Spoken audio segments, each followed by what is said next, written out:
gender, whomever you love, wherever you are on your spiritual journey, welcome. Is there anyone visiting with us this morning for the first or second time? We would just love it if you'd rise in body or spirit so we can recognize you. Welcome. Awesome. We're so glad you're here. Thank you for joining us this morning. And if you're with us online, would you introduce yourself in the chat box? You'll find a link there in the chat, and that'll help you learn more about us. So we invite everyone to the Inquirers class on Sunday mornings in the Commons Room, and it's also online. The link for that can be found on the events section on the homepage of our website or in the weekly news, e-news. We also have Sunday morning classes for kids, youth, and adults that took place. It's all going to change, just hang on. I'll get to that in a minute. But check out our website or Friday e-news to find out about all the many things that are going on around here.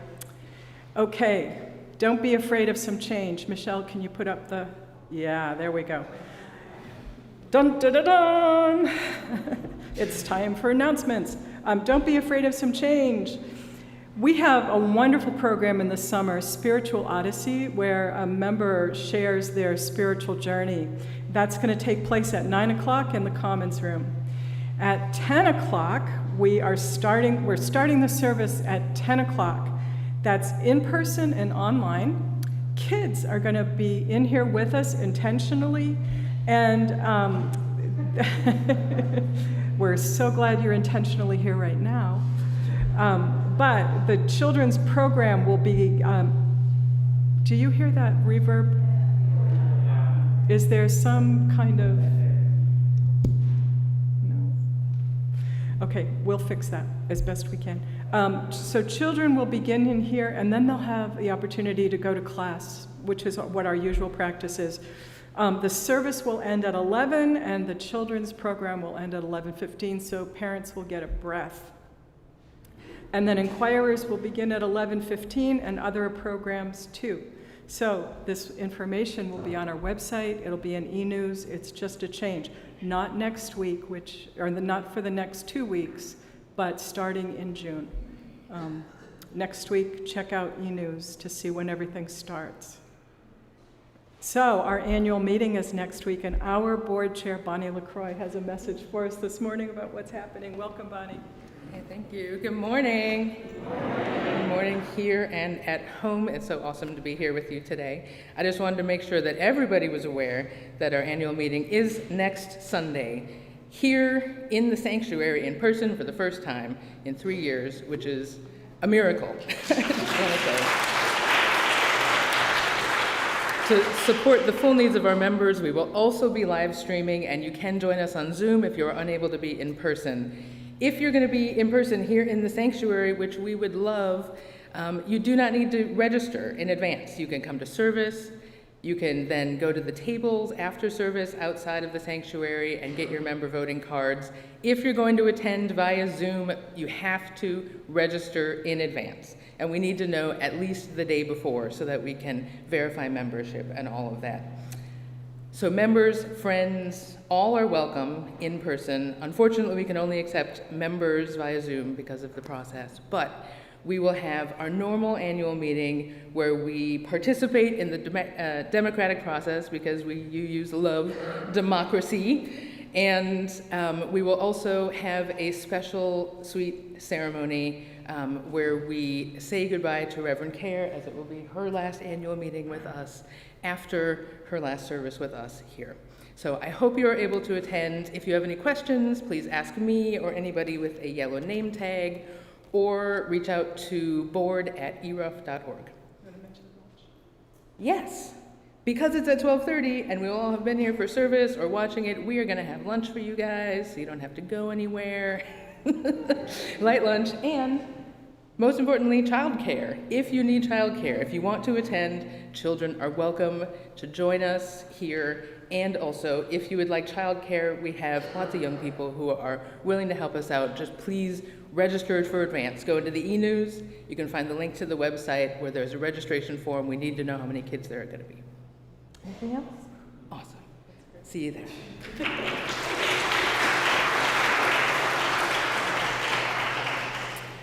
So also next weekend, it is my last service, and on Saturday night, some folks have planned, a team has planned a celebration in honor of my 14 years here. So see the website for information. Everybody is welcomed. I would love to see you in person if that's comfortable for you. We will be masked inside, and masks are welcome, but they're not required outside. Okay. So finally this morning, we are celebrating this year's major project, which has been 2,500 hours of love and learning and service for racial equity and inclusion. Everyone is invited to a festive celebration after this morning's service that'll take place in the fellowship hall right after we're done in here. So let's just take a moment and center ourselves. Just get comfortable in your body, in your seat, and take a breath. And as you inhale, just see where that breath lands inside yourself. And exhale. As you exhale, just try and let go of any tension. And inhale. And just settle in.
Reverend Rosemary Bray McNatt.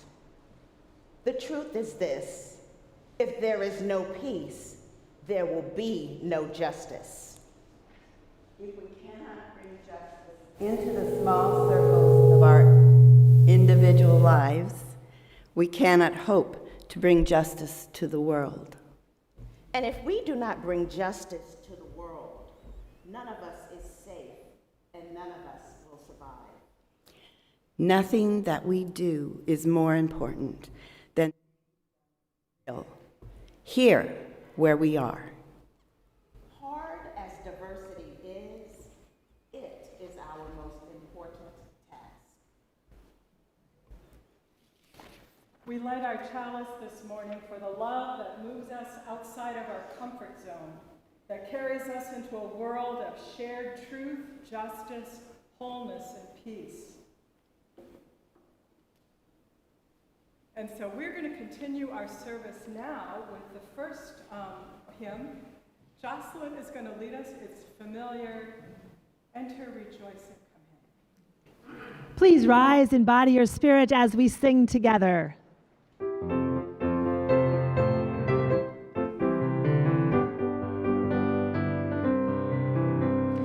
Enter, rejoice, and come in. Enter, rejoice, and come in. Today will be a joyful day. Enter, rejoice, and come in. Open your ears. Open your ears to the song. Open your ears to the song. Today will be a joyful day. Enter, rejoice, and come in. Open your hearts. Open your hearts, everyone. Open your hearts, everyone. Today will be a joyful day. Enter, rejoice, and come in. Don't be afraid. Don't be afraid of some change. Don't be afraid of some change. Today will be a joyful day. Enter, rejoice, and come in. Enter. Enter, rejoice, and come in. Enter, rejoice, and come in. Today will be a joyful day. Enter, rejoice, and come in. Please take a moment to turn and greet your neighbors this beautiful morning.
So we have a story this morning for everyone who likes stories. It is lovely to see how much you actually like each other. Yay! We have a story this morning, and I love this story because it's about a person, and we just get drawn into her life, and that seems so much about what we're trying to do in the work of 2,500 Hours of Love. And so here is our morning story, Carmela, Full of Wishes.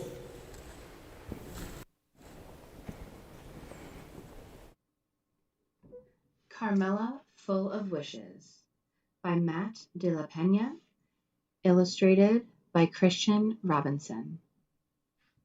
Carmela scootered along the uneven dirt path, watching men stoop to work with their hands, her birthday bracelets jingling and jangling. The thick greenhouse air smelled of marigolds and overturned earth and fresh manure. Carmela knew exactly what manure was, but she didn't want to think about that. Not today. Today, she awoke to candles in her pancakes, and her mom sang, "Happy birthday to you," and told her, "Go on, mija, make a wish." But Carmela's wish had already come true. She was finally old enough to go with her big brother. Carmela followed as he cut back into the street at Freedom Boulevard, past the crowded bus stop and fenced-off repair shop, past the old folks' home where two hunched old women waved smiles, past the huge home improvement store where her dad used to stand around weekend mornings waiting for work. Carmela tried to make small talk with her brother as their metal cart rattled, but her brother didn't make small talk back. He didn't want her tagging along.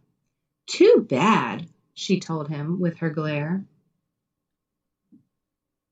Just outside the laundromat, she picked a lone dandelion growing among the concrete weeds.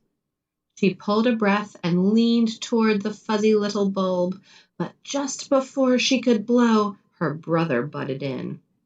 Did you even make a wish? You're supposed to make a wish. Everyone knows that. Of course I made a wish, she told him. But it was a lie. Carmela didn't know. Carmela helped her brother sort colors one-handed, helped him load the washers one at a time. While their clothes spun, her imagination turned, each new thought ushered in by a jingle of bracelets. Her brother found the song annoying and shot her a dirty look. Too bad, she told him with her glare. She jingled her bracelets as she rode up to Miss Maria's vegetable stand, imagining a machine built into her bedroom wall, one that would spit out anything she could think of, but mostly candies. She jingled her bracelets in line at the locksmith shop, imagining her mom sleeping in one of those fancy hotel beds she spent all day making for fancy guests. She jingled her bracelets at the bodega down the block from their old apartment building, imagining her dad getting his papers fixed so he could finally be home. She jingled her bracelets outside the pharmacy, eyeing the shiny new bikes in the window. Her brother stopped in his tracks. Why do you have to be so annoying? She thrummed her bracelets at him and said, It's a free country. The only time she didn't reach for her bracelets was when her brother ducked into his friend's house. Carmela slumped down on the curb, silently imagining all the things she could turn him into. The slimy pink tail of a rat, a cockroach scurrying away from the light, a wheelbarrow full of manure left in the sun. She stared down at the dandelion in her hand. It seemed so much more important now that she knew it was a place to put her wishes. What if she made the wrong choice? Carmela tried to hop a curb on the long trip home, but her tire caught and her handlebars twisted, and she went crashing to the concrete. Don't cry, don't cry, don't cry! But then she saw her dandelion crushed beside the drain. She looked up at her big brother, warm tears rolling down her cheeks. He lifted up her scooter. You okay? She shook her head and pointed. My wish. He took her by the arm and led her back up the block, past the laundromat and the flea market, past the greenhouses and the smell of manure, past the overgrown park and across the train tracks. He didn't stop until they made it to an abandoned farmhouse near a cliff overlooking the sea. Close your eyes, he said. Carmela closed them. Now make your wish, he said. Carmela listened to the ocean's hum in the distance. She listened to the squawking birds. She listened to the wind whistling past her ears. Then she opened her eyes. She saw hundreds of tiny white spores lifting into the air, floating out toward the far-off surf. The sky was full of wishes. Let's go, her brother said. Don't you want to know my wish? She asked. He shook his head. If you tell me, it won't come true.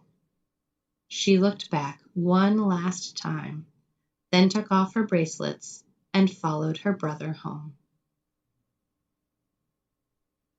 The end.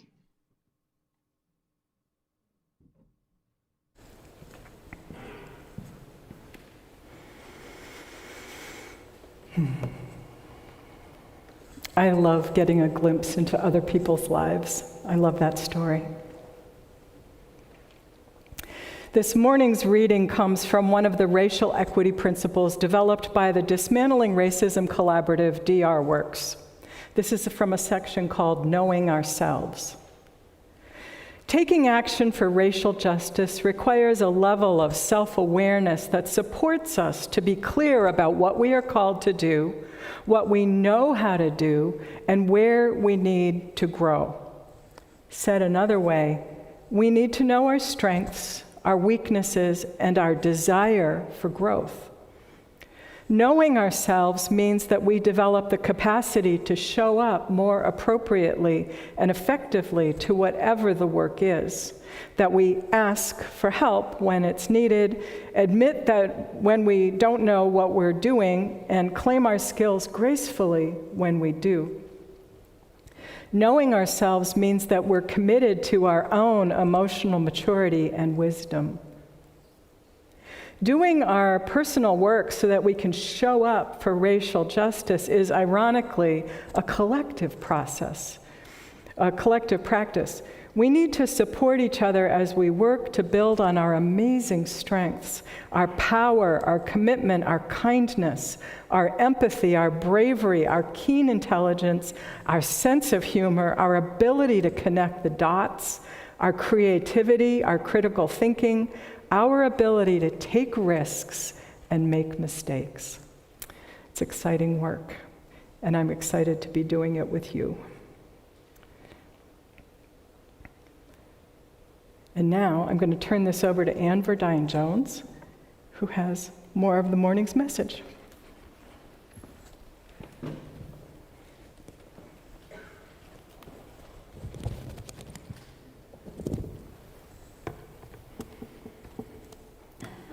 Good morning. Good morning. I am Verdine Jones, an ambassador for the 2,500 Hours of Love Project. When considering how best to honor Reverend Cayer, Lily Searles introduced the idea of the congregation contributing 2,500 hours of volunteer work dedicated to racial equity and racial justice while spreading love throughout the community. What better way to honor Reverend Cayer's 25 years of ministry? Reverend Brett created a framework and named the initiative 2,500 Hours of Love. Once the Board of Trustees signed on, we gifted 2,500 hours of love to Reverend Cayer. The initial team was a task force who began shaping this powerful effort designed to not only honor Reverend Cayer, but to also illuminate the mind and hearts of all involved. After the program was created, the baton was handed to Beth Harvat and her amazing team who worked tirelessly to breathe life into this special gift. Michelle Sager created the amazing website 2500hoursoflove.ERUUF.org, and ERUUF immediately began to spread the love. There was even a song created that reflects the power of this gift.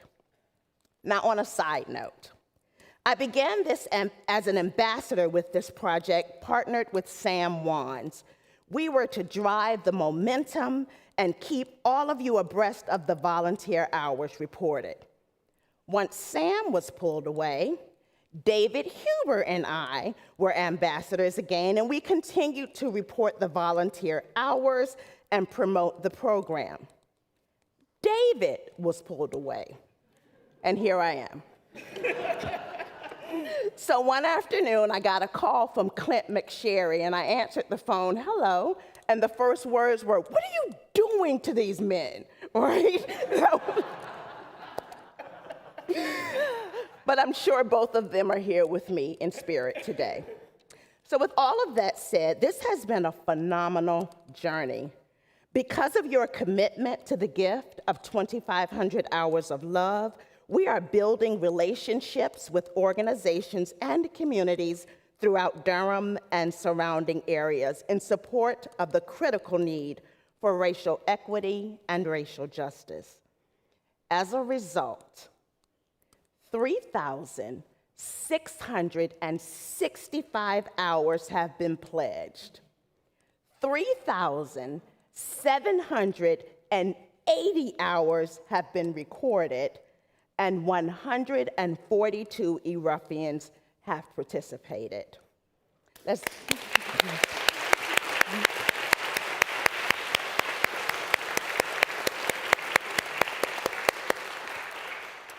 One of the best outcomes of this project, however, have been the stories that you've shared about how you have been personally touched and how much you've grown throughout this process, which is amazing. I'd like to offer you 3 very impactful quotes that speak to me, and I hope that they speak to you as well as you think of this work that we're doing. The first one, Michelle Obama is quoted as saying, "It is up to all of us, Black, white, everyone, no matter how well-meaning we think we might be, to do the honest, uncomfortable work is rooting it out." Nelson Mandela said, "No one is born hating another person because of the color of his skin, or his background, or his religion. People must learn to hate, and if they can learn to hate, they can be taught to love. For love comes more naturally to the human heart than its opposite. Where you see wrong or inequality or injustice, speak out, because this is your country. This is your democracy. Make it, protect it, and pass it on." Thurgood Marshall.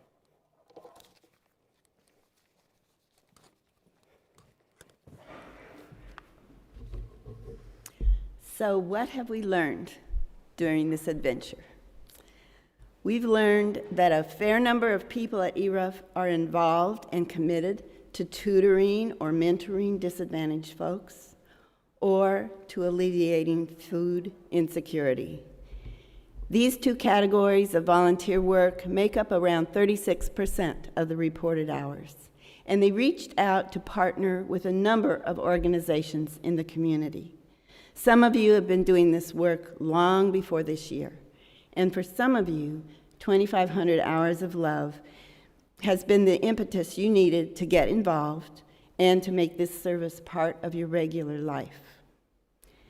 ERUUFians have contributed almost 1,000 hours of cooking meals, baking cookies or casseroles, delivering with Meals on Wheels, or packing bags of food for pantries in Raleigh, Durham, Orange County, all the way to Warrington up nearby the Virginia border. And as far as tutoring goes, we have people who are tutoring or mentoring children, adults, people just getting out of prison, non-English speakers, non-literate folks in a wide variety of settings, in math, reading, job interviews, and more. We have learned that given a defined project of need, people will commit deeply. 22 people reported a total of 654 hours so far for the Afghan Family Support Project. That's another nearly 20% of all the logged hours. Furnishing 2 residences, helping these families learn English and how things are done here, giving support for the birth of a new baby, so many ways to make refugees feel welcome. This project was also a good demonstration that it takes an administrative team as well as hands-on volunteers to make a project work well, which is why we have learned that we have found an amazing number of ways to partner with other groups who focus on racial equity and justice work. In doing this, one or more of us have participated in helping farm workers and rural folks get vaccinated, repairing brake lights in East Durham to avoid being stopped by the police, monitoring the internet for misinformation and getting it taken down, helping people in poverty file taxes, planting trees in parts of Durham that were redlined with previous urban forestry efforts, moderating decisions in eviction court by our presence, and informed people facing eviction of resources for help.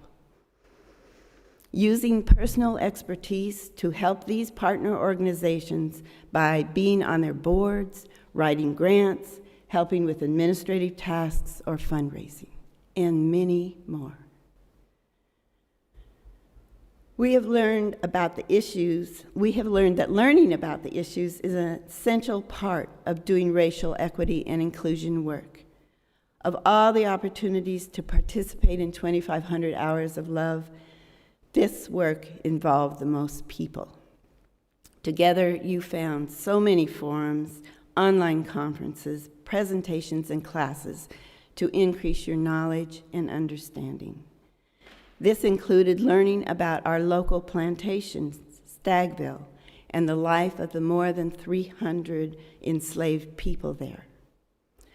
Out of all these learning experiences, some people have found what calls them most to action, which piece of the work they want to engage with, and that has led to deep commitments and relationships within the larger community to work on things like voter registration and education, police reform, or affordable housing.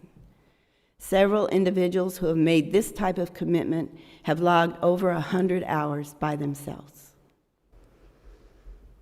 We learned that it is hard to put together a resource list of all the organizations that do the work of racial justice and need volunteers. Much time went into gathering the lists that are on the 2,500 Hours of Love website, and many of you have expressed a desire for those lists to remain available. Our recommendation will be that this resource continue in some manner for the future. We have learned that doing any part of this work for racial equity and justice is both meaningful and gratifying. It opens our hearts to doing more. It helps us create relationships that understand the power of working together for the common good. We have learned that our numbers that you just saw do not reflect all the work that is being done by ERUUFians towards racial equity and justice. Not all of you who are doing this kind of work signed up for 2,500 Hours of Love, or if you did, perhaps you stopped recording hours after you met your pledge. And finally, we have found that this work generally falls into 3 categories. Service, the act of compassion which makes a difference in individual lives. How many people have been fed, done better in school or work, or had the playing field leveled a bit more for them with our 3,700 volunteer hours? Education or learning, which changes our own hearts and motivates our thinking and our actions. And finally, advocacy, which is doing the work that changes the system and addresses racial inequities. We have found that advocacy is hard for multiple reasons. It takes time and long-term commitment to bring about real change. It's especially hard for full-time working families or folks. Most nonprofits addressing racial inequity work during working hours. So finding the time sometimes is difficult. Advocacy involves creating relationships with people in power, which can be intimidating, or at the very least requires skill and knowledge. Most of all, to be effective, advocacy needs to be done in community. The more voices heard, the more likely the chance of creating real change. And there's a chance to do that this evening with Durham Can. They're having their their annual meeting to deal with the people who are running for office. So I leave you with these thoughts. Each of these three areas of work on racial equity and inclusion is important. Every hour that we volunteer or give in service makes a difference. Every hour that we partnering with other organizations and working in the larger community creates a stronger network for making real change. As we continue to grow in our relationships and connections with other groups and people in the community, we reach a greater ability to do the work of advocacy, promoting real change, more equity and fairness, more inclusiveness. These partnerships are vital. Those of you who participated in 2,500 Hours of Love built on this work in earnest this year. Your efforts have truly honored the leadership of Reverend Cayer and motivated all of us to move forward, find more ways to engage in the work of creating racial equity and inclusion, and grow beloved community here in the Triangle. Thank you for being engaged. You will be able to continue logging hours until the end of May, so those numbers will grow a bit more, I think. And I want to invite all of you to join us after the service in the fellowship hall to see more comments, more pictures, and to celebrate the end of this program. Thank you.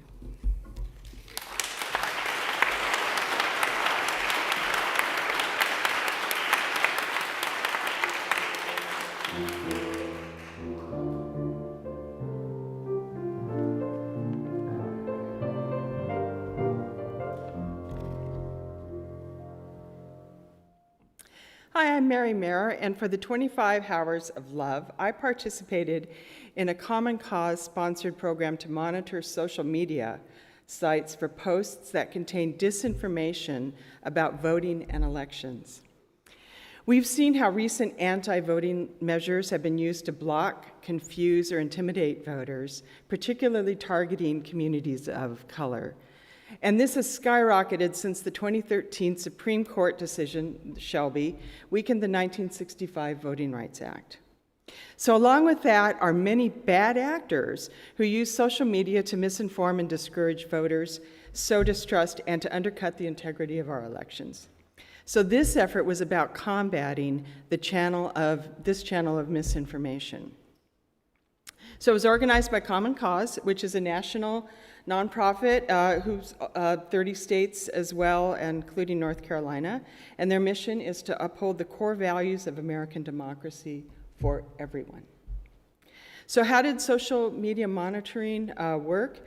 Volunteers would sign up for 3-hour shifts, and when we would log on at the beginning of our shift, we would, they would have a list of terms, phrases, combinations of words like, for instance, fraud, election.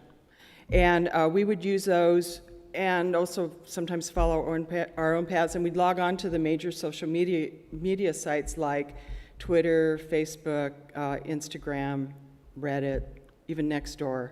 Or sometimes we'd use a third-party tool, and we would search for terms, and anytime that term would bring up a post that had disinformation, we would capture the link to that post, we would take a screenshot of it, and we would report it back through a little reporting system that Common Cause had, and all those thousands of reports would go back to the Common Cause information analysts. They would take those reports and they would use them to discern trends and develop responses, such as fact checks and briefings. They had a weekly disinformation report to 250 voting rights organizations. They'd advocate to the platforms themselves to uphold their civic integrity practices, and they would develop inoculation posts that provided the correct information. So note that we did not respond directly to those posts, because in the world of social media, if you respond to something, even to correct it, that only amplifies the post. It makes more people see that misinformation or disinformation. So in late 2021, we covered several elections. We had the sham ballot reviews, state efforts to limit voting, and we had 2 voting rights acts under consideration in Congress. So here's a couple of examples. On the John Lewis Voting Rights Act, we found many posts that mischaracterized it as a federal takeover of elections that would limit states in controlling their own voter rolls. And you can use your imagination as to what that means. The Freedom to Vote Act was said to automatically register ineligible voters. So now in 2022, Common Cause has partnered with another group called Civic Learning Corps and is continuing to monitor social media. And through this effort, I learned more than I wanted to know about what's going on regarding elections and voting these days, and it is scary. And it has motivated me to continue to work for voting access. Thank you.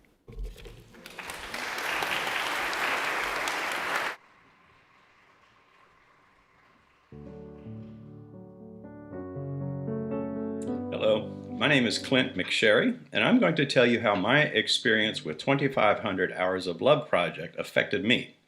I grew up in a large Irish Catholic family in Maryland where, when it came to matters of race, we children were told that all human beings were created in the eyes of God and therefore were deserving of our compassion and love.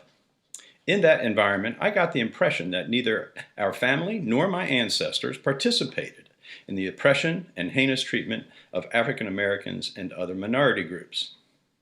I grew up believing the terrible abuse of black people and others I learned about wasn't connected to me or my life. It turns out I was completely misinformed. In a number of ways, I now understand the bleak reality that was beyond my youthful bubble.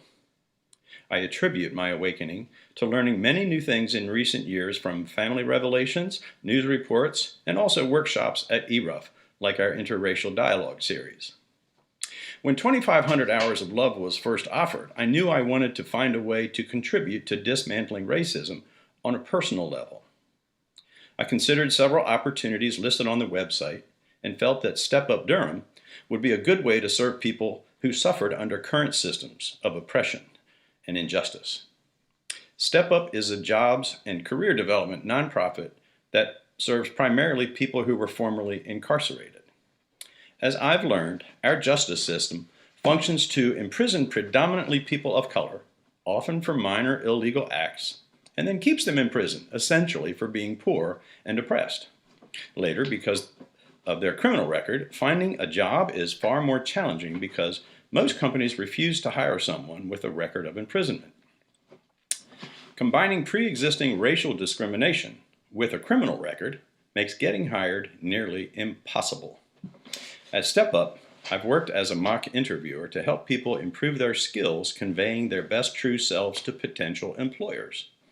I first shadowed several experienced interviewers and now serve as a lead interviewer for new program participants. Over time, I learned that Step Up doesn't have any professional career counselors. Because I worked for 25 years as a health psychologist in the VA, I asked Step Up managers if my serving as a career counselor would be something they'd like to incorporate into the program, and they said yes. So I'm currently researching what psychological instruments and approaches will be most helpful for Step Up participants. I hope to help many clients discover what their unique strengths are so they can develop life goals that include working in a field that fulfills their potential. I expect to work with Step Up clients for many years because I feel the program helps individuals begin to recover their pride, identity, and self-esteem that can often come from holding a job. Step Up has 3 separate programs for people at various stages of re-entry into society, helping people who have a first job learn what their personal strengths are may help them choose a career path that more closely matches their personal strengths and passion. By immersing myself into Step Up Durham, I've learned there are many people who've been unjustly imprisoned and/or made mistakes that caused them to be thrust into the rather ironically named criminal justice system. I hope to help unwind that downward spiral and help them find their own path forward into a future that provides for their needs and fills their spirit. For me personally, I'm very grateful for the 2,500 Hours of Love project. Without this project, I might have stayed on the sidelines, unconsciously comfortable, while keeping my distance from the many lives adversely impacted by racism, discrimination, and oppression. 2,500 hours of love helped me find my passion for helping others in a place I may never have considered otherwise. Thank you.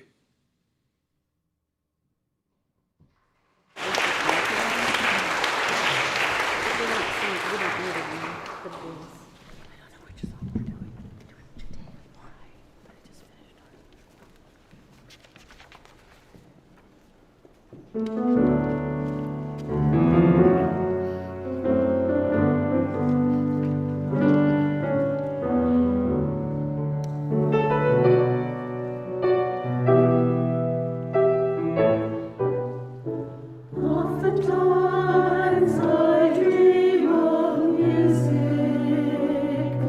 of the river that freely flows, and it sings a song sweeter than honey, one everybody knows.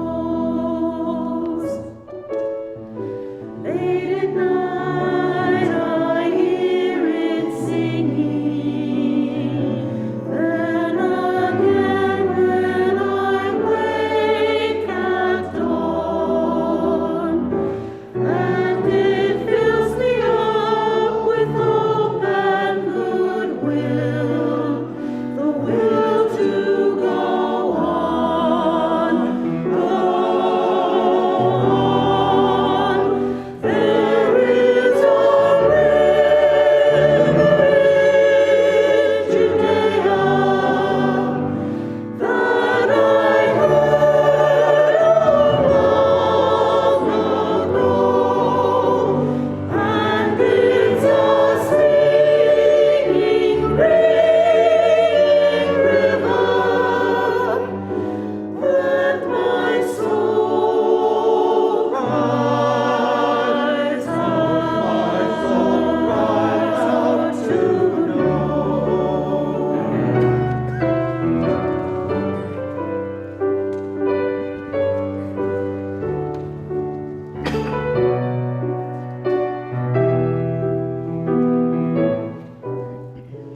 I believe it keeps on traveling, but it rests on the Sabbath day, and the time when it pauses in stillness, I almost hear it pray. When I'm weary and downhearted,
absolutely beautiful.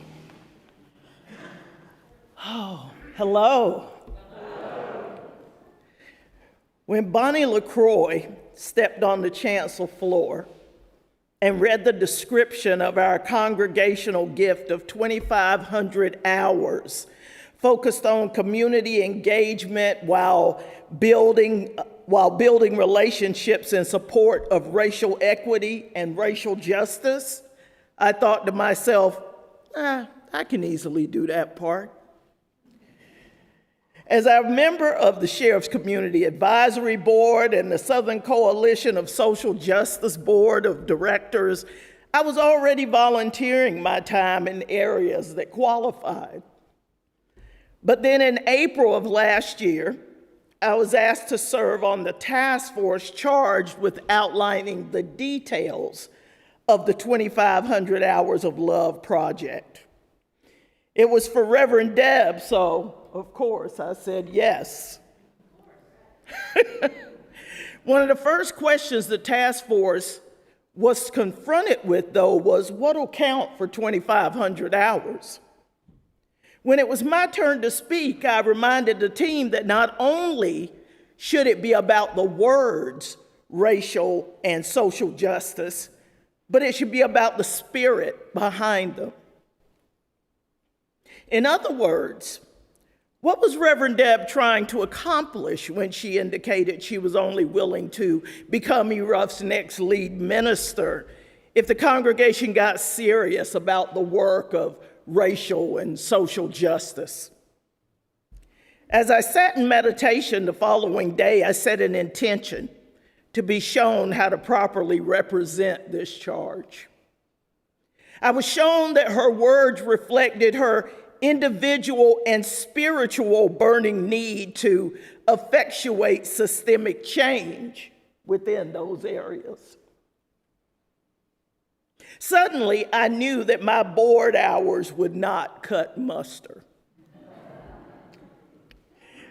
When I asked Spirit to show me what I could do to represent that same type of systemic change, I had no idea of the magnitude of what I was truly asking to see. I cannot explain what that processes look like within my time limit here.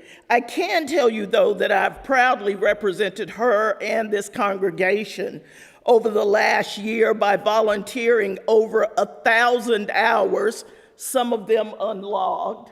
Sorry, Mrs. Verdeine Jones. And inadvertently co-founded the Haiti Reborn Justice Movement.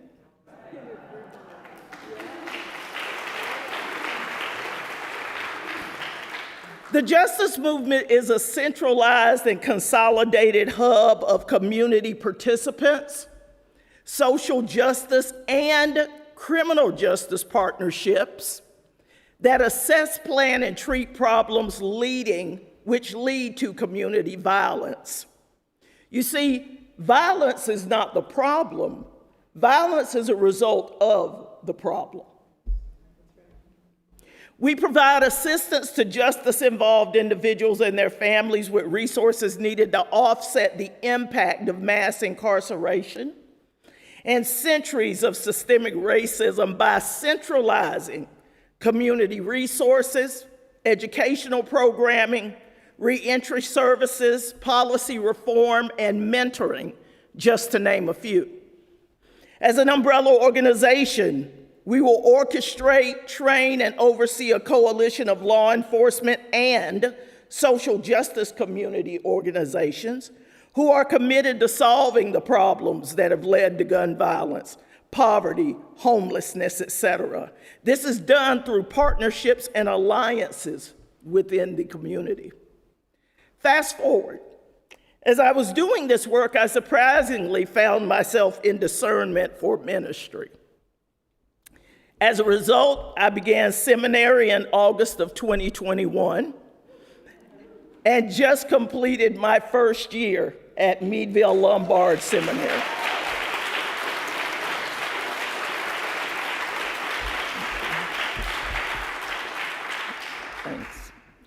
I finished classes at approximately the same time that the justice movement received $50,000 in seed money from the city and county of Durham, and opened an office at 101 East Main Street on the first floor of the Prince Hall Masons building.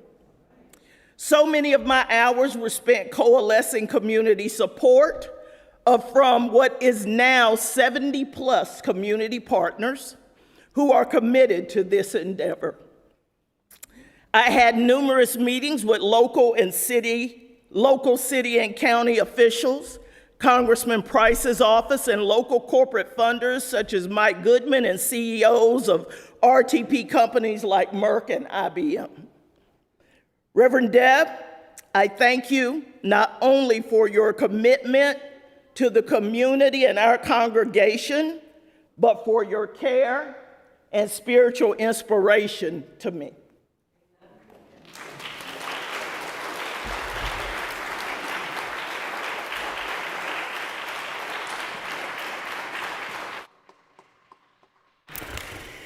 And that's how it's done.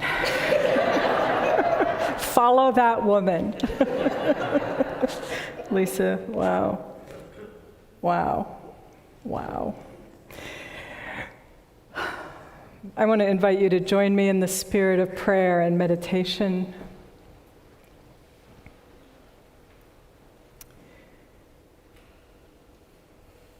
Spirit of the growing edge.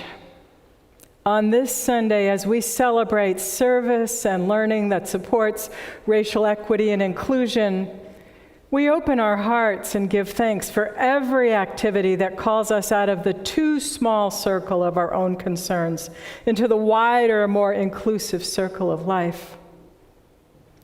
In this season of opening and growth, may our hearts be more open to others, to their particular joys and pain, and also inspiration because of their strength and their resilience. May we be humble enough to learn from people who might not be like ourselves, who have much wisdom to offer out of their lived experience. This morning, with love and concern, we hold in our hearts all the places in the world where there's conflict, aggression, bullying of any kind, where there is neglect and exclusion, the source of violence.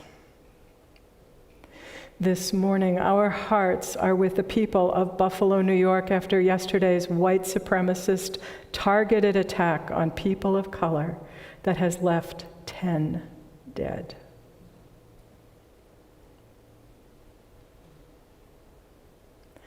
This morning, we especially hold all who experience political threats and violence because of their identity: Black, brown, Indigenous people, transgender folks, women, immigrants, all who experience exclusion.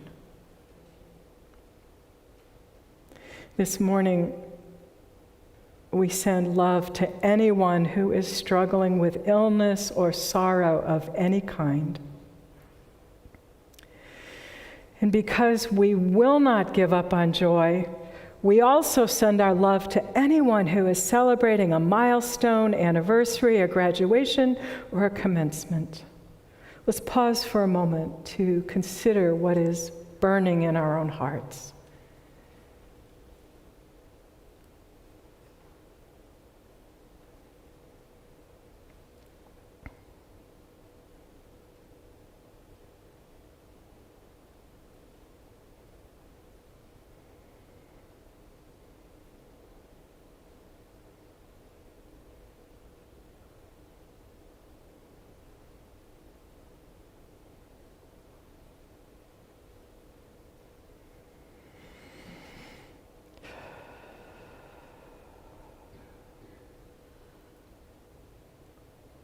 Spirit of the growing edge.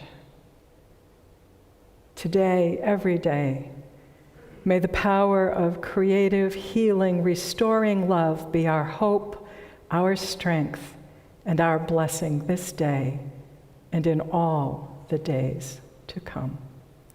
Amen. I'm going to throw you a change. I'm going to invite the choir to come on up, and we're going to move the offertory up. And while you're getting into place, I'm just going to talk for a little bit. I had prepared remarks that I just can't, I don't have time to do justice to. But I just want to say how grateful I am. I was blown away last year when the board created this project. Lily, thank you for your vision, and Jacqueline for all her hard work, and for everyone who stayed with it and led and brought other people in, and who just managed things so beautifully, as you always do, and who inspire us with your stories. Thank you all so much. This work is deeply meaningful to me. I have to say, I began my work and invited you into it. I didn't even know what I didn't know. So you do not have to be an expert to get started. I just think that's so important to know. Start where you are. Start with your questions. Start with humility. Get with other people. Do this work with other people. We can use our values and our principles to steer and guide us. That's our GPS. And I am stepping off the track for a while. I'm no longer going to be your lead minister after a few days. And so here's the really good news, though. You're going to continue. I know you are. You're going to be doing this important work because it matters. And our faith matters. We are people who are not waiting for heaven. Whatever comes after we die, we believe all kinds of different things, but we're not waiting. We're creating heaven on earth right here, right now, with every act, with everything that we do, to change ourselves, our own minds and hearts first and foremost, to get right with ourselves, right with each other, and then to help our values grow and thrive in the world. Oh my gosh, does it need it, right? Yes. So,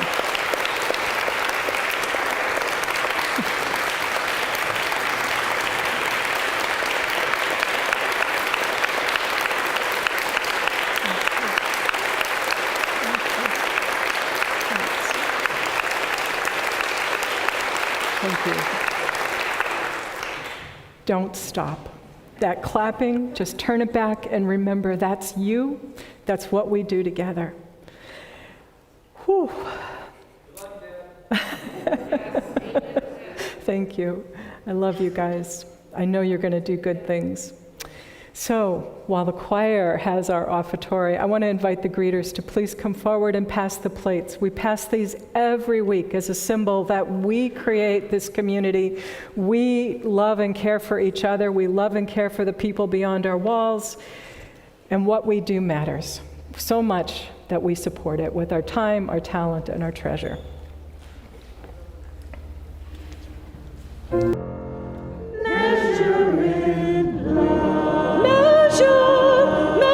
your life in love.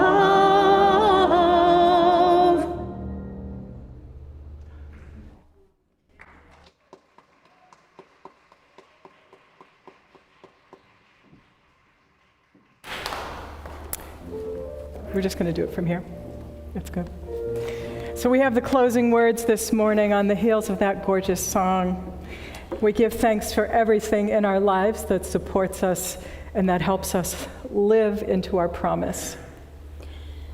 John Morgan writes, "In the end, it won't matter how much we have, but how generously we have given. It won't matter how much we know, but rather how inclusively we live. And it won't matter how much we believe, but how deeply we love."